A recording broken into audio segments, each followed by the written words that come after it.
बिस्मिल्लाहिर्रहमानिर्रहीम। Objective electrical technology की book है वीके मेहता की और इसका आज हम चैप्टर देखेंगे ट्रांजिस्टर का।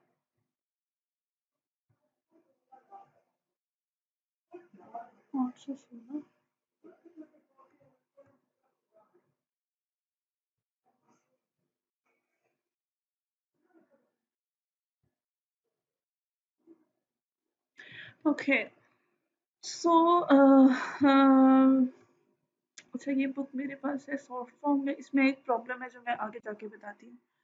तो ट्रांजिस्टर के कितने जंक्शंस होते हैं? ट्रांजिस्टर जो होते हैं ना उसके हमारे पास होते हैं 2 जंक्शंस। पीएन जंक्शंस उसके 2 होते हैं।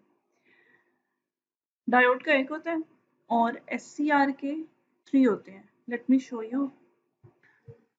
अच्छा, जैसे ये हमारे पास है एनपीएन ट्रांजिस्टर और पीएनपी, तो आप देखें ये पी जंक्शन और ये एन है, तो मतलब this is junction 1, this is junction 2। And if we talk about the diode, तो वो सिर्फ पी एन होता है, यानी उसके अंदर ये एन नहीं होगा या ये वाला एन नहीं होगा, तो वो पी एन होता है, तो उसमें एक जंक्शन बनता है। और अगर एस सी आर की बात करें तो हमारा जो एस सी आर होता है ना उसमें होती है 4 लेयर्स, यानी अगर ये पी एन एन है ना तो उसमें पी एक और होगी, पी एन होता है। इस वजह से उसमें हो जाते हैं 3 जंक्शन। दिस वन, ठीक है ना। सबसे पहले पीएन जंक्शन था, यानी एक डायोड था, उसके साथ हमने पी लेयर को एन लेयर के साथ मिलाया तो डायोड बना था।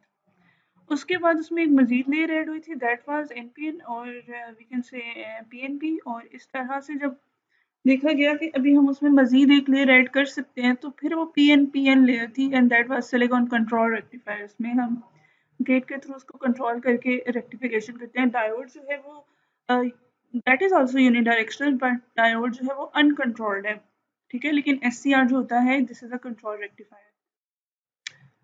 Okay, number of depletion layer in a transistor is. अच्छा, इसकी जो डिप्लेशन लेयर है ना वो हमारे पास ट्रांजिस्टर की 2 है, 2 इसके जंक्शन है, 2 इसकी लेयर्स हैं। बेस ऑफ ट्रांजिस्टर, ट्रांजिस्टर की जो बेस होती है उसको हम लाइटली डोप करते हैं। क्यों? क्योंकि उसमें हमारे पास होता ये है, और हम ट्रांजिस्टर ही खोल लें। ट्रांजिस्टर में हमारे पास होता ये है कि ये हमारी बेस है ना, सेंटर वाली पी। तो एमीटर जो होता है वो सबसे ज़्यादा डोप्ड होता है, ठीक है। Emitter is heavily doped. Emitter ने अगर ये एनपी है ना, जिसने एमिट करने हैं इलेक्ट्रॉन्स, इलेक्ट्रॉन्स ने पी में से क्रॉस करके कलेक्टर में जाना है, बिकॉज कलेक्टर के नेम से पता चल रहा है इसने कलेक्ट करने हैं। तो अगर हम जब एन से पी में जाते हैं ना, तो वो डेफिनेटली इलेक्ट्रॉन ने होल्स के साथ मर्ज होकर न्यूट्रल हो जा रहे हैं। तो उसकी डोपिंग हम कम करते हैं ताकि हमारे इलेक्ट्रॉन्स जो है ना वो ज़्यादा से ज़्यादा एन में जाएं, कलेक्टर्स की तरफ अट्रैक्ट हो जाएं। और जो एरिया होता है वो सबसे ज़्यादा कलेक्टर का होता है, क्योंकि उसने हीट डिसिपेशन करनी होती है, तो इसलिए हम उसका एरिया ज़्यादा रखते हैं। एमीटर की डोपिंग सबसे ज़्यादा है और बेस का एरिया भी सबसे कम है, और base is lightly doped and collector is moderately doped. Okay, base of transistor is lightly doped, option number 3 हो जाएगा। Element that has the biggest size, मैंने आपको बताया कलेक्टर, क्यों? क्योंकि एरिया का हीट एमिट कर रही है, तो 4 का ऑप्शन 1 हो गया। In a PNP transistor the current carriers are okay. अब देखिए ये है हमारे पास पीएनपी, तो पीएनपी का मतलब है P is the emitter, N is the base, and P is the collector. So current किसकी वजह से फ्लो करेगा? होल्स की वजह से फ्लो करेगा, because this is PNP emitter, यानी पी ने इसमें एमिट किए कलेक्टर की तरफ और कलेक्टर में भी होल्स ही थे। अगर एनपीएन होता तो एनपीएन जैसे ये है, तो एनपीएन का मतलब है electron, this is emitter, this is base and this is collector, because centre वाला बेस है। तो एन का मतलब इलेक्ट्रॉन्स है, पी का मतलब होल्स हैं, तो पीएनपी का मतलब है करंट कैरियर्स हमारे होल्स होंगे। Collector of transistor is, I have told that it is moderately doped, but its area is the most. Transistor is अच्छा, अगर सिर्फ ट्रांजिस्टर की बात होगी ना तो आपने एज्यूम करना है कि बीजेटी की बात हो रही है। बीजेटी जो होता है ना हमारा, that is current controlled current operated device. अगर हम उसकी करेक्टरिस्टिक्स देखें, अच्छा ये तो इसने इसकी इनपुट करेक्टरिस्टिक्स दिखाई हुई है ना, एंड बल्कि ये नो नो नो सॉरी, ये कुछ और है जी। ये आप इसकी करेक्टरिस्टिक्स देखें, ये हमारे पास है कौन सा वैसे?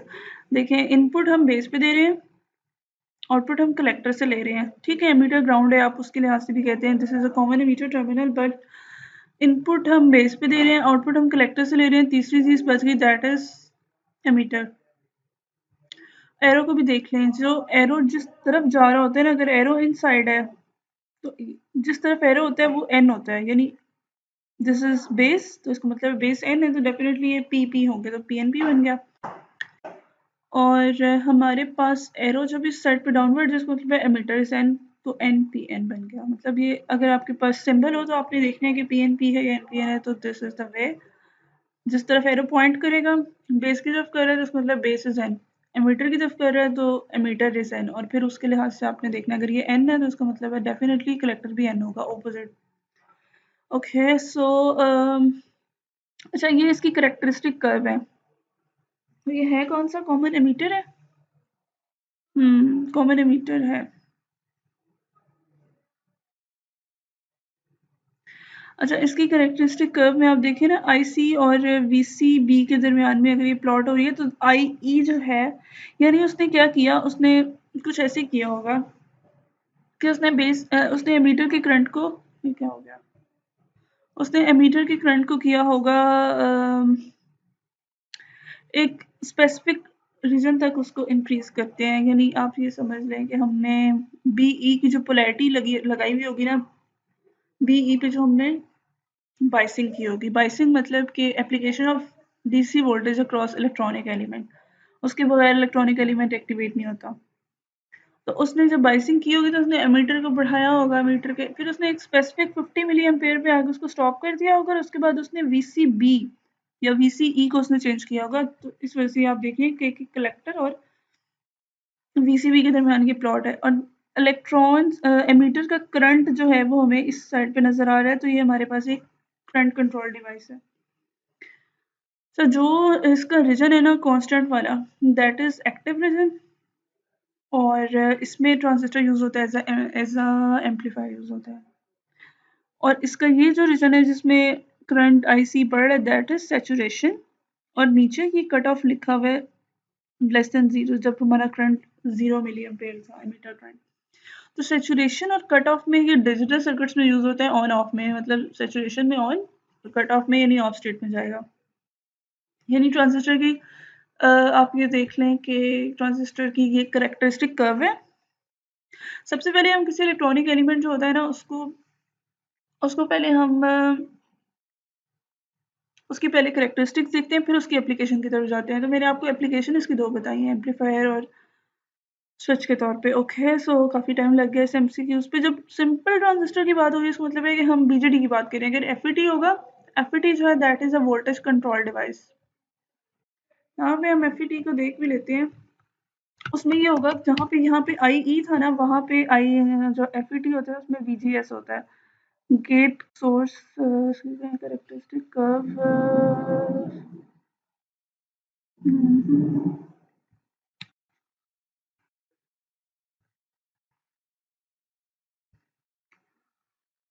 ओके, सो ये इसकी कैरेक्टरिस्टिक कर्व है, और ये आप देख लें, इसमें ये इसका ओमिक रीजन है, और जहाँ पे ये कांस्टेंट हो रहा है उसको सैचुरेट कह रहे हैं, और ये कट ऑफ है, ठीक है। लेकिन यहाँ पे VGS है, so FET is voltage control device, this is the difference. BJT bipolar है, ठीक है, एफईटी यूनिपोलर है। मतलब उसमें बीजेटी में जो हमारी करंट की इन्वॉल्वमेंट है, that is both due to current and holes, electrons and holes सबके। एफईटी यूनिपोलर है, इसमें किसी एक की वजह से होगी। और FPT voltage control device and BJT is a current control device. So these are the two differences. In an NPN transistor, dash are the minor. Okay, देखें, उसने इस वक्त उसने माइनॉरिटी कैरियर की बात की है। मैंने आपको बताया बीजेटी बाइपोलर है, माइनॉरिटी मेजॉरिटी दोनों कैरियर्स की वजह से उसमें करंट फ्लो करता है। तो NPN है ना, तो इसका मतलब है बी, हमारे बेस हमारी पी है, तो इलेक्ट्रॉन्स हमारे एमीटर और कलेक्टर में है, तो मेजॉरिटी कैरियर डिवाइस इलेक्ट्रॉन्स होगी, और माइनॉरिटी कैरियर डिवाइस जो है दैट विल बी होल। सो 8 का ऑप्शन 2 बन गया। एमीटर ऑफ ट्रांजिस्टर, एमीटर जो होता है वो हेवीली डोप्ड होता है, क्योंकि उसने एमिट करने होते हैं। ओके, अब इसमें प्रॉब्लम ये है कि सॉफ्ट फॉर्म में मेरे पास बुक है और आप ये देखें कि ये 9 के बाद डायरेक्ट 28 पेज ने जम कर लिया। तो इसका कोई सोल्यूशन देख लेंगे, लेकिन फिलहाल आप इसको ऐसे ही देखें। अच्छा, 28 आ गया। Phase difference between the input and output voltage of a transistor connected. Okay, common ammeter में हमारा फेज डिफरेंस 180 डिग्री आता है, उसमें फेज शिफ्ट होता है। अब 180 डिग्री का मतलब क्या है, और सिर्फ कॉमन एमीटर में हमारे पास जो है फेज शिफ्ट आता है। आप इसको समझ लें इन्वर्ट हो जाएगा, एम्पलीफायर जो है ना वो इन्वर्टिंग में जाएगा, कॉमन एमीटर एम्पलीफायर। अच्छा, क्यों आता है वो भी मैं बताती हूँ।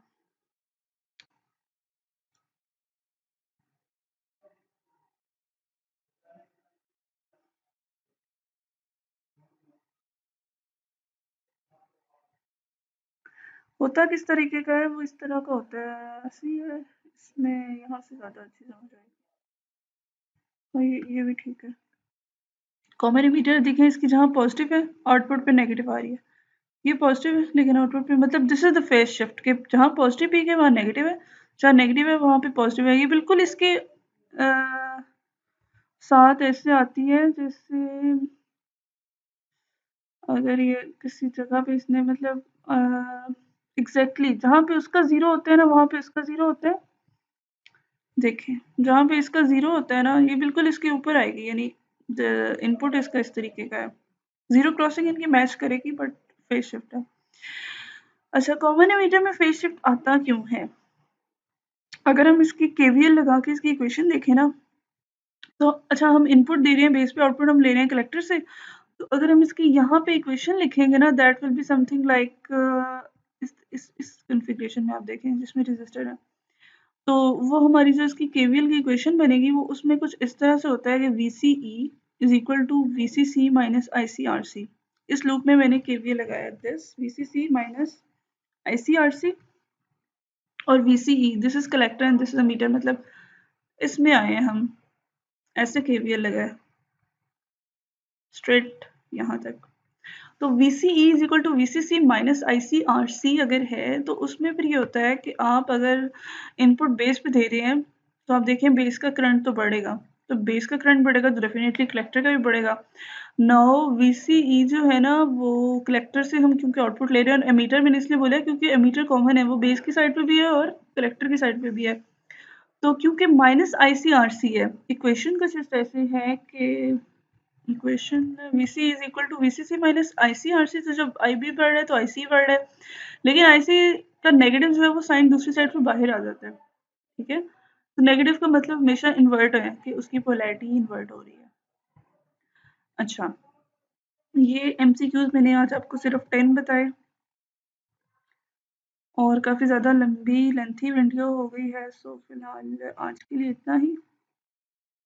मुझे डाउट है कि इस बुक में ना किसी पेज पे मुझे एग्जैक्टली ये पेज नंबर मिल जाएंगे, हो सकता है कि इसके पेज नंबर जो है ना वो मिसिंग हो, वरना इसका कोई सोल्यूशन निकल आएगा।